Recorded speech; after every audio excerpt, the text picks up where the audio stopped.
And welcome to the show, everybody. We finally made it. Football season is here. And, of course, you're doing it with the best in the Concho Valley, the Cover1 crew. James Bouligny, Ryan Chadwick. Boys, we made it. It's here, yeah. We're ready. Finally. Finally, football's goodness. back. Yeah, Thank finally goodness. football's back. We have been, of course, covering a bunch of coaches' interviews, but now I think it's time to talk a little bit more about the teams. We got some scrimmages coming up, and of course we have a bunch of interviews with some student athletes at 3 or 4 different schools here in the Concho Valley. So make sure you stay tuned for all of that. First, I want to give everybody just their first words apiece. So here we go, James. Give me something to get everybody excited for about the Cover1 covers that we're going to be doing this year. Man, we're going to have great coverage this year. We're going to have Student Athletes of the Week. We're going to have all that good stuff. You know, last year we did the Cover1 Awards show at the last minute and it was kind of thrown together. This year, we've got some cool stuff in store. So, coaches, parents, if you want your kids, to be recognized or whatever, let us know about it. Other than that, we're going to have a good amount of stringers. We're going to bring all sorts of coverage from across the Concho Valley and even outside the Concho Valley. We're going to do some little Southwest Conference stuff, some big country stuff, have some, we have good stuff this year. I'm excited about it. Yeah, it's going to be a really good time. Chadwick, what makes you excited about this football season? Just the fact that we're pretty much the number one place to go to if you want to know about West Texas high school football, and there's going to be a bunch of good teams, especially in West Texas. A couple different teams are going to be able to pursue some title runs, like they're that good. So just looking forward to that.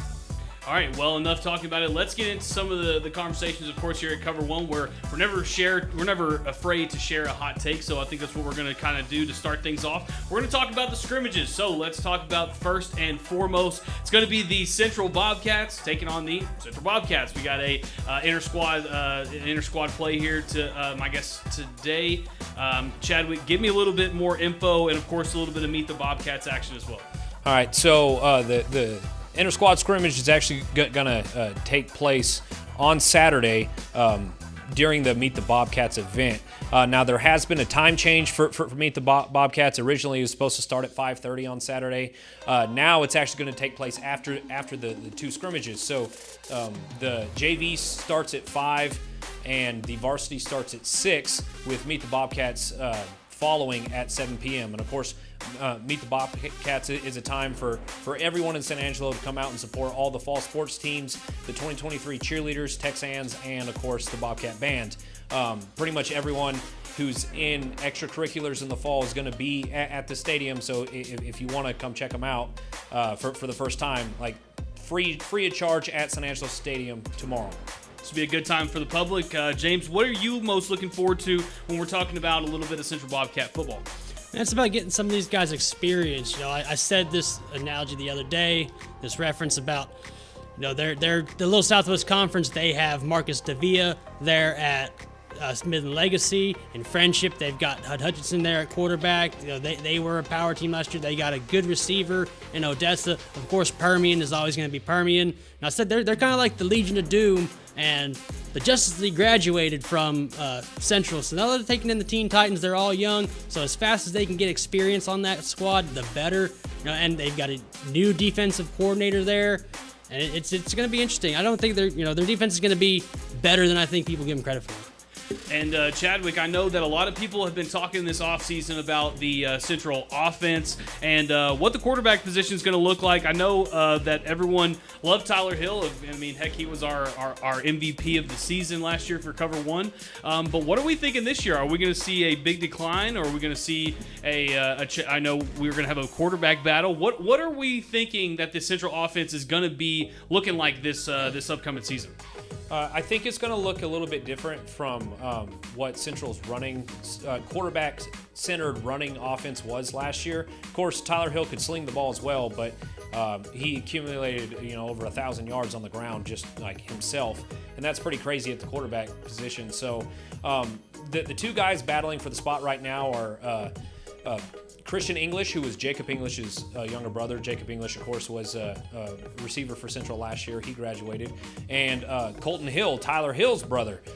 So Colton Hills is a sophomore this year, and Christian English is a junior. And In the quarterback battle right now, it's looking like Christian English is going to start under center week 1. But, of course, we haven't had the scrimmage yet, so we'll find out and see what happens. The difference between Tyler Hill and Christian English is Christian's not quite as fast as Tyler was, but, man, is he accurate with the football. I was at practice multiple times this week, and just watch him. He throws tight spirals. He's on time with his receivers, and the couple deep balls that I saw him throw, like he can launch the thing. So it might be a more pass-oriented quarterback position this year as opposed to Tyler Hill's look for 3 seconds and then take off that he was so good at a season ago. But it looks like on the ground, the Bobcats are going to have to rely heavily on their two-headed monster at running back with Tyree Brawley and Javion Robinson. So it's going to be a little bit different for the Bobcats this year, but like they're still going to be very potent on offense, and they're still going to score a lot of points. Yeah, that's what I was going to say. I was going to bring up that running game they have there. They did bring back their 2 guys. They have an experienced offensive lineman there, to Uta Kalamafoni. So they're going to be, they're going to have that rushing attack to fall back on, and because they have young quarterback, possibly young receivers. I think they graduated all their receivers too last year. So it's going to be, there's going to be a learning curve, I think, but they're going to get through it, and every team goes through graduation like this. So you just normally don't graduate. How many do they graduate? Like 8 on offense or something ridiculous. Most. Let's just call it most. Yeah, most. It was kind of ridiculous last year. Yeah. So, and I definitely agree with that. Non-district play, there's going to be some growing pains, but of course, Coach Crane, that coach staff's definitely going to have the offense ready to go. What I'm most excited about is the new hire in defensive coordinator Jacob Martin. He's been a college defensive coordinator for a long time. Spent the last 7 years in D2 college ball. So bringing him in is a really big hire for Crane and the Bobcats. You could kind of tell it's just a different atmosphere in the weight room and conditioning. Like it's going to take these young guys a while to get that experience, but like I definitely think that Coach Martin's going to build something special here. Okay, Chadwick, one more time, go ahead and tell the audience out there, when is Meet the Bobcats, where do they need to be, and what's all going to go on there? Okay, so Meet the Bobcats is going to be on Saturday, which is tomorrow, at San Angelo Stadium. The junior varsity football scrimmage starts at 5 o'clock. The varsity scrimmage starts at 6 o'clock. And, of course, Meet the Bobcats with everyone is going to start at 7 tomorrow. All right, perfect, guys. Do not miss it. Okay, moving on from San Angelo Central, we have plenty of schools to cover. Let's go into our other San Angelo team. It's going to be the Lakeview Chiefs. They're going to be scrimmaging Fort Stockton. This is going to be in Crane. Guys, it's going to be a good one. James, we'll throw it to you first on this time. Lakeview is off of a season where they went 3-7, missed the playoffs. Do we think that we're going to be seeing the same Lakeview Chiefs this year, or can you give me some hope on why and on how I guess the Chiefs could make the playoffs? It's a 5-team district, so one team's always going to be the odd man out. So of course there's hope to make. The other thing is they're kind of in a gauntlet. Brownwood, they're in Brownwood's district. They've got Andrews there. They've got Big Spring, and they've got Lubbock Estacado. Brownwood graduated a lot on offense. Yeah, they have a legit prospect on defense in Quentin McCarty, but I think they graduated like 9 starters on offense. It was something ridiculous. So the Chiefs returned quite a bit too. They started off 3-0 last year, and then lost to Levelland and just couldn't really get back on track. But Michael Duran's gonna be back there at safety. Elijah Stone's going to be there at linebacker, and Ian Cortez is going to be there at running back. He took the lion's share of the carries last year on offense when Ricky Ramirez went down. So whoever gets to be quarterback, lean on that, lean on your running game. You still have Adrian Flores out there at receiver, so they're going to be all right. If they can get things rolling and keep people healthy and everything, they'll be all right. And Chadwick, I know you spoke with Coach Guevara about maybe why that big losing streak happened. I know some of it had to do with some injuries. So, talk about that a little bit. What is Coach Guevara, I guess, thinking moving into this season on how he can and his team can stay healthy? He definitely thinks that this year the Chiefs are primed for a much better season than they had a year ago. Of course, went on a 3-game win streak to start the season, but then injuries kind of took them down. Injuries on the offensive line. I know Ricky Ramirez went down for a little bit at running back. It was a great opportunity for Ian Cortez to step up, and now you got an experienced back in your backfield. But like injuries happen, and the Chiefs have got to be able to come together and basically get over that hump. But Guevara thinks that they got it this year, and honestly, Matt, my bold take is that the Chiefs actually make the playoffs. And James, I know you have a hot take about the Chiefs too, that you've been kind of spotting around the office a little bit. I'll give you a chance to say it, James. What do you think about the Lakeview Chiefs season this year? Oh, what, that they're gonna have more wins than Central, maybe? Ooh, maybe. I don't know. So. Like, I think Lakeview has a chance to make the playoffs. Obviously, they have to win a district game though. They got to, and it's open this year. Brownwood is expected to win that district. They are expected to. Icall was the quarterback against Lakeview last year there when they played here at St. Angelo Stadium, and it didn't work out too well for the Chiefs then. But I think they have a legit shot at making the playoffs and possibly having about the same amount of wins as maybe. All right, hey, say it bold there. All right, maybe. So where is the? I mean, of course, the scrimmage will be in Crane, but we need a date and time for that, guys. Do we have that? The scrimmage is today. Like I know that, and I'm pretty sure that the JV starts at 6:00. Okay, so if you have not left San Angelo, you better hurry up and go. But of course, the Lakeview Chiefs will have plenty of more scrimmages and games that Cover1 will be at the rest of the season. Moving on, we're going to go just outside of San Angelo, staying in the Tom Green County, though, and we are going to be out in Wall for the Wall Hawks. They have a scrimmage against Monahans at Monahans. It is going to be a good one, of course. We've had Coach Guy on the show. We've had Coach Slaughter on the show, and it's going to be an interesting season for the Wall Hawks. They have everything they need right now for a deep run, but James, we'll start with you. Can they make this deep run? Oh, they're going to make a deep run. It's when you get out there against these really good teams like Canadian and Gunter, can you win those games? Last year, obviously got up against Canadian and didn't. Canadian kind of took it to them, and I honestly think Canadian probably would have been in the state championship game. They played Gunter at ACU in the fog, and it was. I mean, you couldn't hardly even seen it. Our guy Ryan Chadwick went, and he could. You couldn't even. How fast did you have to go? Like 20 miles an hour just to get to the stadium because the fog was so heavy. Yeah. So, Canadian very easy, and they're expected to win it this year too. But they do have to get through Wall, and Wall does have a good defense.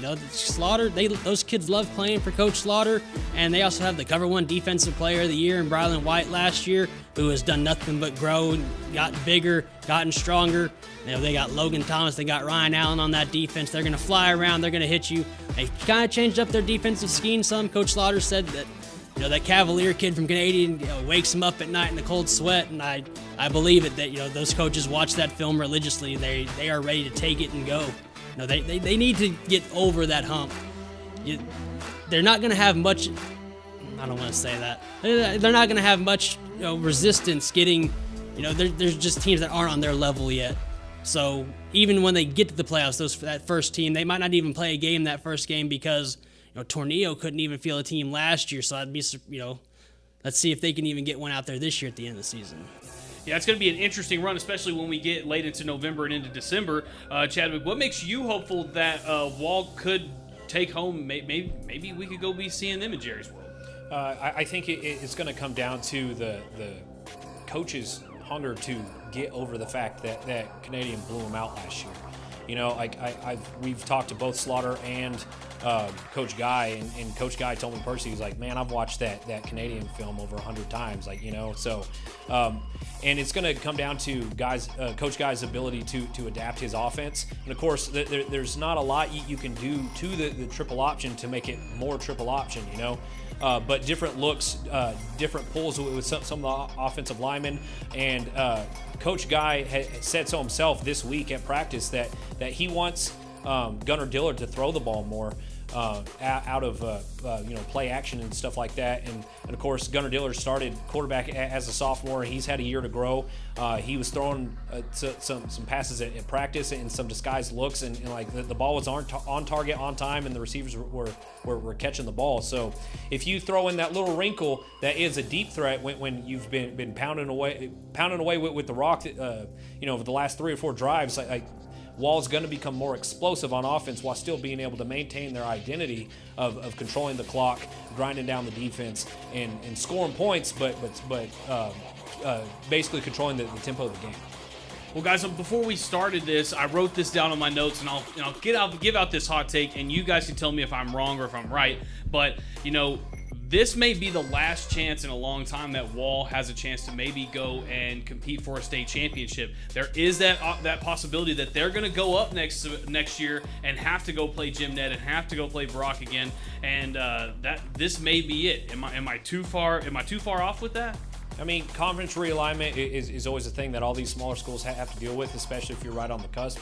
And no one ever wants to be the smallest school in their classification after realignment. But, I mean, shoot, Matt, my bold take is that the Wallhawks are going to win state this year. So. All right, well, there you go. Ryan Chadwick went ahead and gave it to you. There's the Wallhawks. They're going to be scrimmaging Monahans tonight. Going to be a good test for them. The Lobos always field a very strong and competitive team out there in the Permian Basin.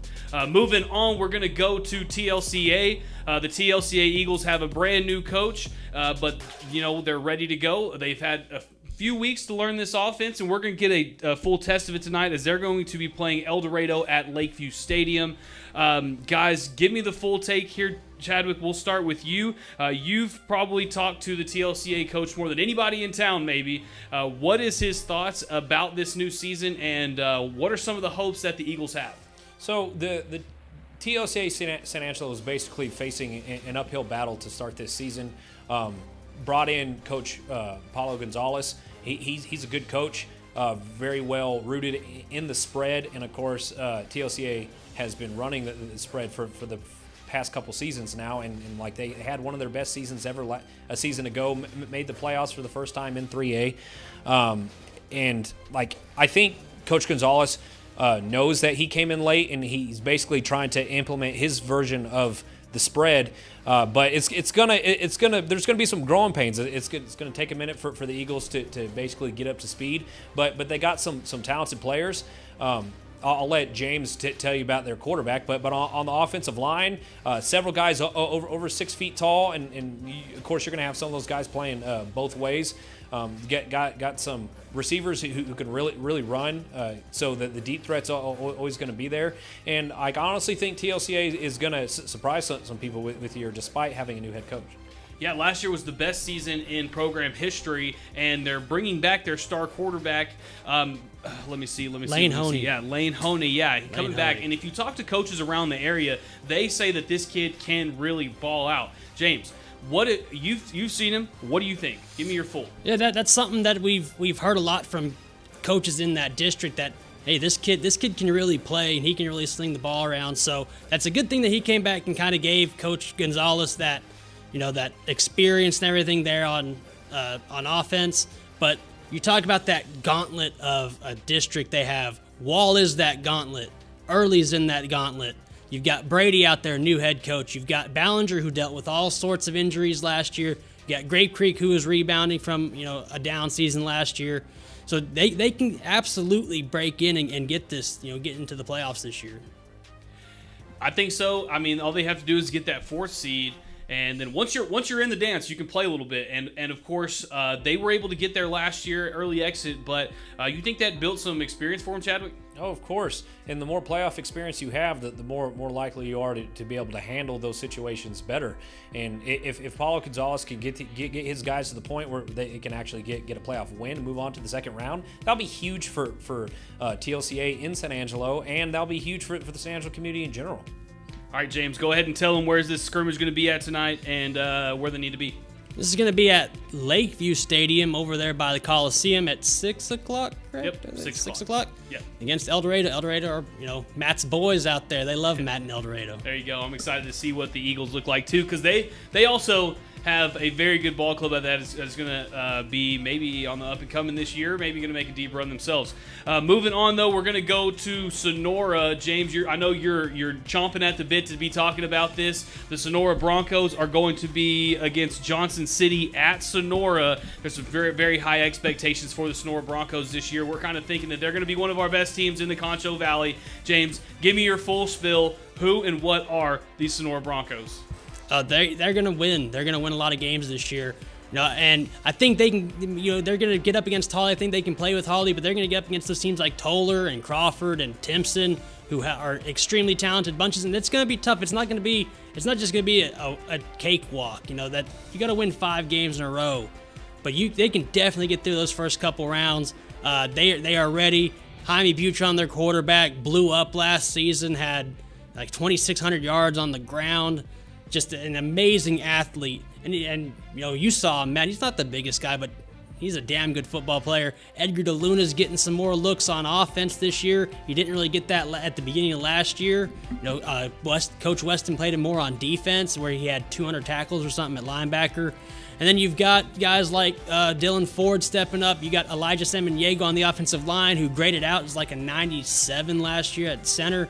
So these guys are extremely talented and really, really good. And this is going to be a heck of a program this year. I would not be surprised to see them set their sights on Jerry. I mean, their sights are set there at Jerry World. They are confident, they are excited, and they are going to be a really good team. All right, so with all the high expectations, James, Matt, got to be old Mr. Debbie Downer here. But I'll ask Chadwick, they lost 1 game in district last year, but the problem is so did 2 other teams. They ended up getting the 1 seed, but things go another way, and they're the 3 seed. What is it with that district that makes it so tough? And is it possible that they can go on? Is the only way they're going to win a district championship by going undefeated? That's just what I'm trying to say. Well, I mean, following the Sonora beat writer over there, it's a little tough to show like something, But the Sonora Broncos and everyone in that district just plays hard-nosed football. I'm not gonna say that they have to play the perfect season, but if your ambitions are Jerry World, then you better come near really close to perfect. And in order to win that district championship, that they're going to have to overcome some tough teams to enter the playoffs. And I would argue that getting that 1 seed didn't exactly work 100% in their favor last year, because they ran up against the eventual state champion before they even got out of the region.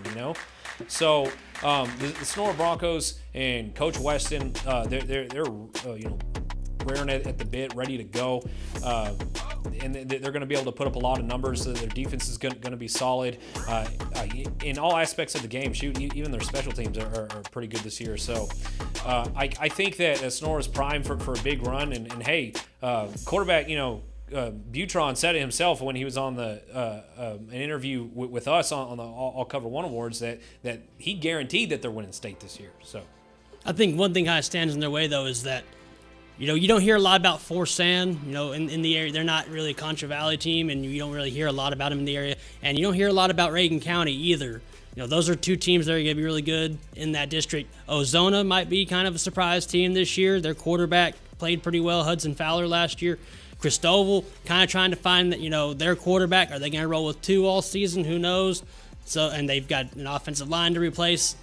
So those are things that, it's kind of a mystery right now. So what Sonora needs to do is just come out and play their brand of football, and, they'll be okay. Come out and win. Exactly. Yeah, come out and win. Well, I just had to stir the pot a little bit. Got to ask the question. All right, that's Sonora Broncos. Shoot, Butron will talk at you too, man. You want to get him on the line? Yeah. Like, why is Matt saying this stuff about us? There you go. Call-ins are accepted on the COVER1 show. That is absolutely for sure. Sonora will be scrimmaging against Johnson City. That is going to be tonight, James. Tonight what time at does that 6. thing start? Tonight at 6. Okay, and then that is also, like I said, in Sonora. We're going to have some highlights from that one, so be looking at SanAngeloLive.com. After the break, we're going to be going into some player interviews. We got players from Brady, Grape Creek, Miles. You won't want to miss it, but you got to stay tuned right after this break. Our job is about so much more than cleaning floors. It's about personal investment. Sometimes it's just taking the time to listen and show you care. When you make the effort to connect, you realize we're all on the same team. Even the smallest of efforts can make a big impact. At Carpet Tech, serving is always personal.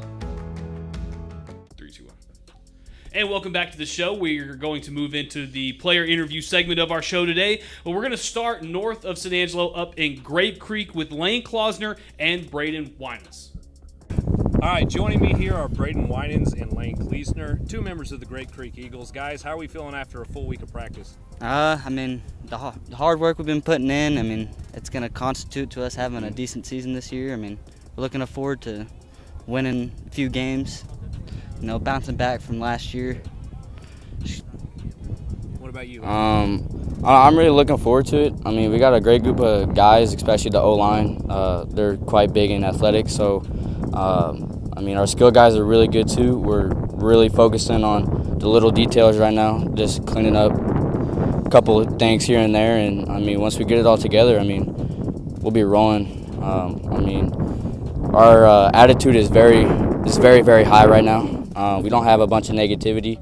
Our guys are really focused on picking each other up and building each other up. That way we're close. We're really, really close. So I'm expecting some great things and I'm looking forward to it. Yeah, that was a great answer, man. And of course, going through 2 days, obviously trying to get everyone back together after a full summer of not only workouts, but trying to keep everything together. What do you have to do to remain the leaders on this team to make sure guys are showing up? And I know all the seniors are doing a pretty good job, but in your opinion, Lane, what do you have to do as one of the guys?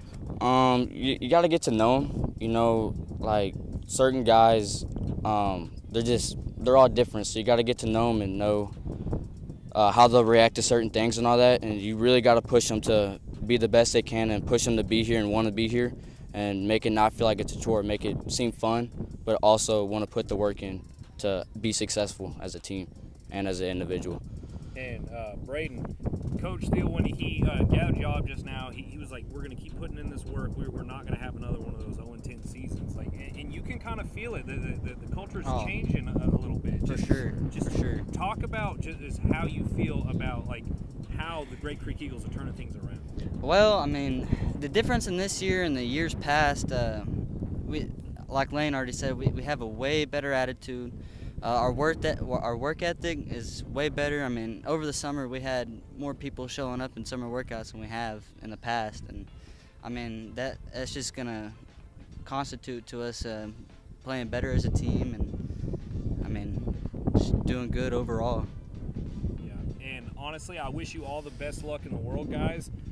Y'all's practice was fun to watch today. Y'all seem fired up. I've never seen a team that loud during conditioning, So that's kind of what I mean when I say it seems like it's changing. But again, these are two of the members of the Grape Creek Eagles, two of the guys that are leaders on this team, and they are going to lead Grape Creek into the future this year. Thank you. Well, thank you, sir, for having us. Yeah, thank you. And now we're going to go a little bit to the east and go to Miles and talk to Haven Book, quarterback for the Miles Bulldogs. I'm here in Miles today at two-a-days, second day of two-a-days with Haven Book. Haven, how'd it go yesterday? It went really good. It was better than I expected it to be for the first day. Offense was good and defense was getting good. It's going to be a good season. All right, man. Last year, kind of an upsetting end to y'all's season, but how do you want to get out here and correct it? How do you want to where do you want to go this year? Where do you want to be? Obviously, you want to win state, but I think the main goal for us is just to have a good preseason going into district, get good in district, and then go for a good playoff run. You got Albany, they won state like that. You have y'all's Fires, Albany go out there. Oh yeah, for sure. I can't wait to play them again this year. Hopefully it'll be a different story this year, and I think it'll be really good for us to go out there and upset them. And of course, now it's time to go southeast of San Angelo to Brady, Texas. Going to talk to a guy named Ezekiel Jones, hurt last year, but now he's back. His friends call him Zeke. All right, I'm out here at Brady High School with running back and free safety Ezekiel Jones. How are we feeling today? Feeling great, really great. My energy is way up here today, but I'm great. And of course, it's a little hot, but it's great for conditioning, right? Yes, sir. It is great for conditioning. Speaking of conditioning, let's talk about the summer workouts a little bit. Do you feel like as a team y'all have gotten bigger and stronger? Oh, for sure. We have a young team, but we're gonna be You got this, man. We're going to be great. Yeah. We're going to be great. And, of course, you mentioned that you do have a young team, but doesn't mean that you aren't talented. You got great size on the offensive and defensive line. How confident are you when you're carrying that rock behind such big boys in front of you? I'm confident. I got my trust in these boys in the front line. I feel confident. Yeah, and as one of the leaders on this team, what do you think is going to take that next step to the next level? Because y'all were there last year. Y'all were real close to doing something great. So what do you think it's going to take to go to the next level? It's going to take heart and guts for sure to get to that next level. Because our district, it's like Wall and Early, they're powerful. They're a pretty strong team, but we got to be stronger than we were in the past. Glad to hear it, man. And again, this has been Ezekiel Jones, running back and free safety for the Brady Bulldogs. 3-2. All right, welcome back to the show. Time to just wrap it up here. This has been the Cover One preseason show. We're going to have another one on Friday. And then after that, well, football season is here. But, of course, just like every Cover One, we're going to end this thing with some final thoughts. James, we will start with you. Give me one before we go. Now I want to talk about the Miles quarterback out there. I talked about Jaime Butron enough. And we're talking about Haven Book. Great kid. I think if Wilhelm lets him loose, he could be a 4,000-yard player this year. Because you got to blow guys out. And that's one thing Wilhelm brought up to me last year was learning how to win. And I think they're going to do that this year. I think they're going to go get a good one. Chadwick. Of course, you know me, former Central Bobcat. I'm going to talk about the Bobcats. I think the Bobcats might actually surprise some people this year. Of course, they're an extremely young team. It bodes well for the future. I think that as these guys get more experience in real games against real tough opponents, that they're going to get better and better each week. With that being said, the Little Southwest Conference has never been stronger than it is this year. Of course, you got some college commits already playing at schools like Legacy and Friendship, but like I said, Bobcats might surprise some people this year. All right, in my final thought, I'll talk about my team. That would be the Cover One sports team. Right now, we're gearing up for the biggest season Cover One has ever done. Of course, we got these two guys in the studio who have worked extremely hard this offseason to learn everybody, to go shake the hands, to go make it all happen. And then the amount of stringers that we have is unreal. So imagine just what we had last year, but more and more and more and more football. And, of course, that's what you guys love, and that's why the Cover One crew will be here every Friday to have a pregame show, a halftime show, and a postgame show with all the teams from around the area, and then, of course, some more with, of course, the Permian Basin and the Lubbock-Abilene area as well. Guys, how's the first Cover One? Oh, it's great to be back, man. It's good. Exactly. And no don't more forget, July dead zones, you know? Don't forget, we're running a Player of the Week this year, so send in your submissions, send in stats, send in. Max Preps is your best friend to help us help you. So Max Preps helps. So if you have a parent out there who wants to put stats up, it'll help us out. And the more submissions we have, the more kids that we can consider for Player of the Week. Exactly. And then you've got our Cover One awards, of course, at the end of the year where we're going to include everything. Yep, exactly. Bigger and better every year. Okay, I guess this is it for us here at the Cover One crew. We will see you guys next week.